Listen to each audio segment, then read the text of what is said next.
Here's 8 things that we would look out for when working with a financial advisor. Let's go. You're going to be working with this person for probably the next, ideally, 20 to 30 years.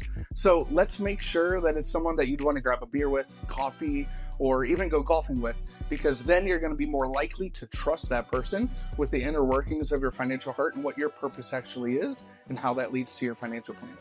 Be cautious when working with a captive agent or someone that works at an insurance brokerage. Sometimes they're incentivized to sell you a certain product or steer you a certain way. Make sure their licenses don't limit how they're able to guide you. There's a difference in being licensed to sell a product versus being licensed to be able to provide financial planning.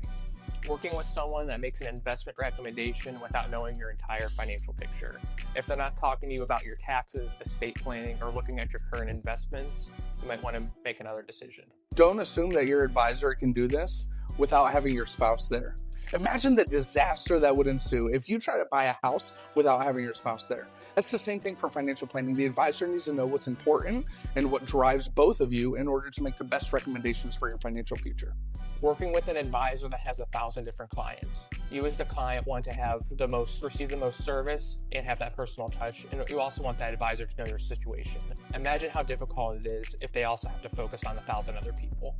Be cautious of what we call an all-in-one shop with one person. If you're working with someone who's doing your investment management, your taxes, your financial planning, they're also doing Medicare enrollment, and they're handling your property and casualty, and they also have estate planning, and it's all one person, that's a big red flag. If they have different departments handling those, then that's great. But in our industry, you can't be a jack of all trades.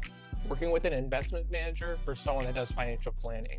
An investment manager is really only concerned with getting you the best rate of return based on your comfort level, versus a financial planner or someone that does financial planning is more concerned with looking at everything in a holistic manner.